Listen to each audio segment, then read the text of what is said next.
శ్రీమాత్రే నమః. శ్రీ గురుభ్యో నమః. కుంభంలోకి శనిగ్రహం తిరోగమనం ప్రారంభమైంది నవంబర్ 15 నుంచి అని చెప్పుకున్నాము. డిసెంబర్ మాసం అంతా దాని ఫలితాలు ఎలా ఉంటాయో కూడా చెప్పుకున్నాము. ఇక ప్రత్యేకంగా ఈ సంవత్సరం అంతా 2025 అంతా కూడా కుంభరాశి వారికి చాలా ప్రత్యేకం అని చెప్పాలి. స్వక్షేత్రంలో శని సంచారం వల్ల చాలా సత్ఫలితాలు ఉంటాయి. ప్రథమంలో మొదటి నెల 2 నెలలు అంటే జనవరి ఫిబ్రవరిలో కాస్త ఇబ్బందికరమైన వాతావరణాన్ని కూడా చూస్తారు. అయితే ఎలాంటి ఇబ్బందికరమైన వాతావరణం అంటే మీకై మీరు టైం కేటాయించుకోలేకపోవడము, మీ ఆరోగ్య సమస్యలు రావడము, ఆరోగ్యం బాగాలేకున్నా పనులు చేయడము, ఇలాంటివి బాగా జరుగుతాయి. అంటే ఇష్టమైన పని మన కష్టంలో ఉన్నా సరే మనకేమి ఇబ్బంది కాదు అని అంటారు కదా, అలాంటి పనులు అధికంగా చేస్తారు. కాబట్టి వీలైనంత వరకు కూడా ప్రథమార్థంలో ఆరోగ్య సమస్యలు ఏవైతే ఉన్నాయో వాటన్నిటిని కూడా జాగ్రత్తగా చూసుకోండి. ఓవరాల్గా సంవత్సరం అంతా కూడా చాలా బాగుందని చెప్పొచ్చు. అద్భుతమైనటువంటి సంఘటనలు జరుగుతాయి, మీరు ఎక్స్పెక్ట్ చేయరు. మీరు ఎన్నడూ చూడనటువంటి మనుషులతోని మీకు రెస్పాండ్ వస్తుంది. మీరు ఎక్స్పెక్ట్ చేయనటువంటి మనుషులు మీకు దగ్గర అవుతారు. మీరు అనుకోనటువంటి అంటే కొంతమందికి కొన్ని రకాలైనటువంటి వాళ్ళని కలవాలి అని ఉంటుంది, ఇష్టమైన వ్యక్తుల్ని కలవాలి. నేను అన్నది ఎలా అంటే మనకు రోల్ మోడల్స్ లాగా అనుకుంటాం కొంతమందిని, వారిని కలవాలి, వారితో మాట్లాడాలి అనుకుంటాం. ఈ సంవత్సరం అవన్నీ అవుతాయి. అంటే మానసికమైనటువంటి సంతృప్తి, ధైర్యము, ఒత్తిడిల నుంచి బయటపడిపోవడము, డబ్బు సంపాదించడం, ఒక రకమైనటువంటి చిన్న అహంకారం కూడా కలుగుతుంది. ఎలా అంటే ఇక నాకేంటి, నా జీవితం అంతా ఇలాగే ఉంటుంది. జాతకం ఎప్పుడూ ఒక సంవత్సరంలా జీవితం ఉండదండి. గ్రహ సంచారం జరిగినప్పుడల్లా మార్పులు జరుగుతూనే ఉంటాయి, ఎటువంటి సందేహం లేదు. మనము ఒక పడవ ప్రయాణం చేస్తున్నట్టుగా భావన చేయాలి. ఇది కేవలం కుంభరాశి వారికి చెప్పడం కాదు, కుంభరాశి వారికి కాదు, ద్వాదశ రాశుల వారికి చెప్తున్నా. పడవలో ఉన్న వాళ్ళట ఎటువంటి అలలు లేనప్పుడు ఆహా ఇక ప్రయాణం అంతా ఇలాగే ఉంటుంది అనుకుంటారు. ఒక్కసారి అధికమైన అలలు వస్తే లోతుగా వెళ్ళి బయటకు వస్తే కడుపులో ఉన్న అవయవాలు బయటకు వస్తాయేమో అనిపిస్తుంది. ఆ పరిస్థితి కూడా వస్తుంది నెక్స్ట్. కాబట్టి అన్నిటికీ సిద్ధంగా ఉండాలి. మనకు మంచి జరిగినప్పుడు ఎక్కువ ఆనందపడిపోవద్దు, బాధ కలిగితే కూడా అంతే ఎక్కువ బాధపడద్దు. ఎప్పుడు న్యూట్రల్గా ఉండడం నేర్చుకోవాలి. దానివల్ల ప్రత్యేకమైనటువంటి ప్రశాంతత ఈ యొక్క కుంభరాశి వారికి కలుగుతూ ఉంది. కాబట్టి శని గ్రహ సంచారముతో పాటు, శనికి సంచారం వల్ల నాకే ఇబ్బంది అండి స్వక్షేత్రంలో ఉంటుంది అనుకుంటే కాదుగా, శనిగ్రహంతో పాటు గురుగ్రహ సంచారము, అలాగే రాహుకేతు గ్రహ సంచారాలు, నెల నెల మిగిలిన గ్రహాలన్నీ కూడా మారుతూ ఉంటాయి. ఆ గ్రహ సంచారము వీటితో కంబైన్డ్ అయ్యి ఎలాంటి రిజల్ట్ ఇస్తే దానివల్ల మీరు ఏ మంత్రం చదువుకుంటే మంచిది, విద్యార్థులు కానీ, గృహిణులు కానీ, సినీ రాజకీయ రంగాల వారు కానీ, ఉద్యోగులు కానీ అనేటువంటిది ఇప్పుడు మనం తెలుసుకుందాం. ఈ యొక్క ఆంగ్ల నూతన సంవత్సరంలో అంటే 2025 జనవరి నుండి డిసెంబర్ వరకు కూడా ఈ యొక్క ద్వాదశ రాశుల వారికి సంబంధించి ప్రత్యేకంగా ప్రతి ఒక్క విభాగానికి సంబంధించి, విద్యార్థులకు సంబంధించి, గృహిణులకు సంబంధించి, సినీ రాజకీయ రంగాల వారికి సంబంధించి, అలాగే రాజకీయ ప్రముఖులకు సంబంధించి, మీడియా వాళ్ళకు సంబంధించి, ఉద్యోగస్తులకు సంబంధించి, వ్యాపారస్తులకు సంబంధించి, ఏవైనా సరే వివాహం కోసం ఎదురు చూస్తున్నటువంటి వారికి సంబంధించిన విషయానికి వస్తే మనము ఎలాంటి రెమెడీస్ తీసుకోవాలి అనేది ఇప్పుడు మనం చూసుకుందాం. ముఖ్యంగా ఈ యొక్క 2025 సంవత్సరంలో శని, గురు, అలాగే రాహుకేతుల యొక్క గ్రహ స్థితి మార్పు అనేటువంటిది ఏర్పడింది. అయితే ప్రతీ నెల కూడా గ్రహ సంచారం అనేటువంటిది మారుతూనే ఉన్నప్పటికీ ప్రత్యేకంగా ఈ యొక్క 4 గ్రహాల మార్పుల వల్ల విద్యార్థులకి కానీ, సినీ రాజకీయ రంగాలు, ఉద్యోగస్తులు, ఇతరత్ర ఇందాక మనం చెప్పుకున్న వాళ్ళందరికీ కూడా సంబంధించి ఏమేం చేయాలి, ఎలాంటి రెమెడీస్ పాటిస్తే బాగుంటుంది అనేటువంటి చూద్దాం. మొట్టమొదలు నా యొక్క వీడియోస్ వేరే దేశంలో ఉన్నటువంటి వారు కూడా చూసి మాకు కాల్ చేసి మమ్మల్ని చాలా ఆప్యాయంగా మాట్లాడిన అందరికీ కూడా మొట్టమొదలు ధన్యవాదాలు. ఇంతగా నన్ను ఆదరిస్తున్నటువంటి ప్రజలందరికీ, అలాగే ఈ యొక్క యూట్యూబ్ ఛానల్ వారికి కూడా నా యొక్క నమస్కారాలు. విద్యార్థుల విషయానికి వస్తే నీలా సరస్వతి స్తోత్రము అని ఉంటుందండి. కాస్త 8 స్తోత్రాలు ఉన్నప్పటికీ పిల్లలతోని ఈ సంవత్సరంలో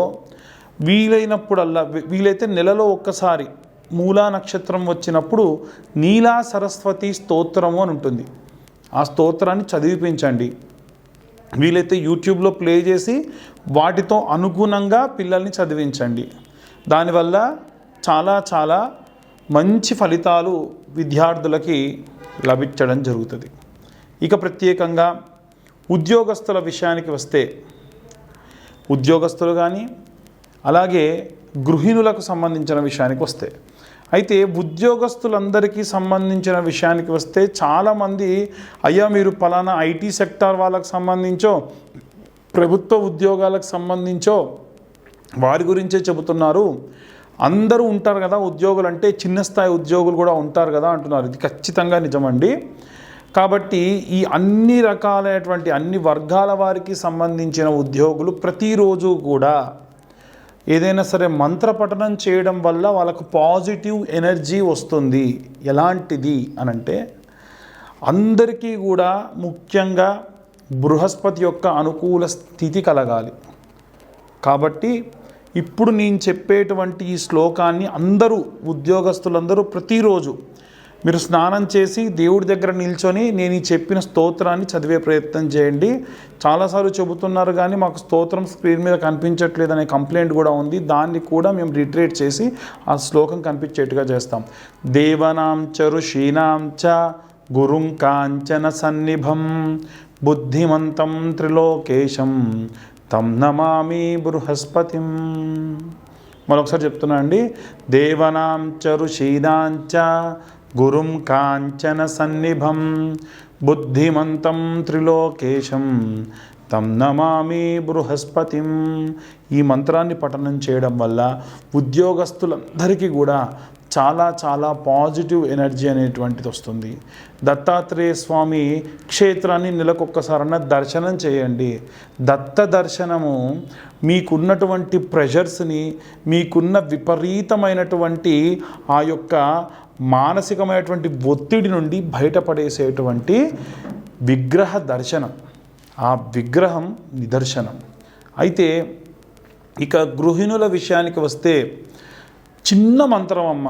మీరు ఎప్పుడు కూడా అంటే ఎలాంటి పరిస్థితుల్లో ఉన్నా మీరు చెప్పుకోదగ్గ మంత్రం ఏమిటి అనంటే శ్రీమాత్రే నమః. ఇంతకు మించినటువంటి మంత్రం ఇంకోటి లేదు. ఓం శ్రీమాత్రే నమః, ఓం శ్రీమాత్రే నమః అనేటువంటి మంత్రాన్ని పఠనం చేయండి. దానివల్ల అందరికీ కూడా గృహిణులందరికీ కూడా చాలా మానసికమైనటువంటి శక్తి, ఏదైనా సరే సమాధానం చెప్పేటువంటి దానికి సంబంధించినటువంటి శక్తి లభిస్తుంది. ఇక ప్రత్యేకంగా ఉద్యోగస్తుల విషయానికి విద్యార్థులకి గృహిణులకి అయిపోయిందండి. వ్యాపారస్తులకి ఏం చెప్పాలి అని అంటే వ్యాపారం చేసేటువంటి వారందరూ కూడా ఖచ్చితంగా పాటించవలసినటువంటి ఒక నియమం చెప్తానండి. ఎవరైనా సరే ఆ వ్యాపారం జరిగే చోటున ప్రతిరోజు సాయంత్రం 5 నుండి 6:30 మధ్య ప్రాంతంలో మంచిగా ఫ్రెష్ అప్ అయిపోయి నీళ్ళలో ఇంత పసుపు ఉప్పు వేసుకొని మీ వ్యాపార స్థలం దగ్గర చల్లండి. అదేంటండి పెద్ద పెద్ద మాల్స్లో మాకు వ్యాపారం ఉంటుంది మేము ఎలా చేయాలి అంటే చిన్న స్ప్రే బాటిల్లో ఫిల్టర్ పెట్టుకొని పోసేసుకొని అలా స్ప్రే చేసేసేయండి 4 మూలల. అక్కడ మంచి స్మెల్ వచ్చేటువంటి ఫ్రేగ్రెన్స్ వచ్చేటువంటి అగరబత్తి వెలిగించుకోండి.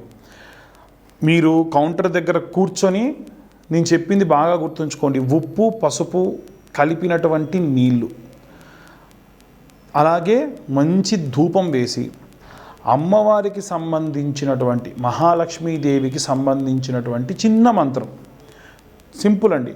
మహాదేవ్యే చ విద్మహే విష్ణు పత్ని చ ధీమహి తన్నో లక్ష్మీ ప్రచోదయాత్.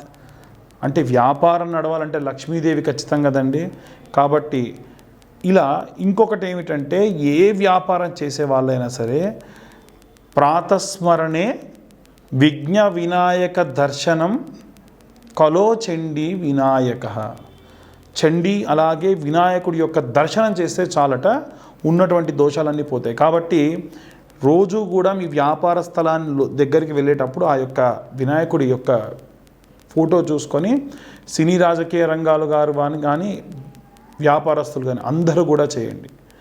ఇక ప్రత్యేకంగా అమ్మవారికి సంబంధించినటువంటి మంత్రాన్ని సినీ అంటే మాస్ మీడియా కెమెరామెన్లు కానీ ఎడిటర్లు కానీ ఎవరైనా సరే చదవాల్సినటువంటి మంత్రం రోజు పొద్దున్నే ఏమిటయ్యా అంటే కాత్యాయనాయ విద్మహే కన్యాకుమారి ధీమహి తన్నో దుర్గి ప్రచోదయాత్. మళ్ళీ చెబుతున్నానండి, కాత్యాయనాయ విద్మహే కన్యాకుమారి ధీమహి తన్నో దుర్గి ప్రచోదయాత్ అనేటువంటి మంత్రాన్ని ప్రతి ఒక్కళ్ళు కూడా రోజు ఈ యొక్క సినీ రాజకీయ రంగాల వారు ఏదైనా సరే కోర్టు పనులలో ఉన్నటువంటి వారు మంత్రాన్ని చదివి బయలుదేరండి. చాలా చాలా మంచి ప్రతిఫలం లభిస్తుంది.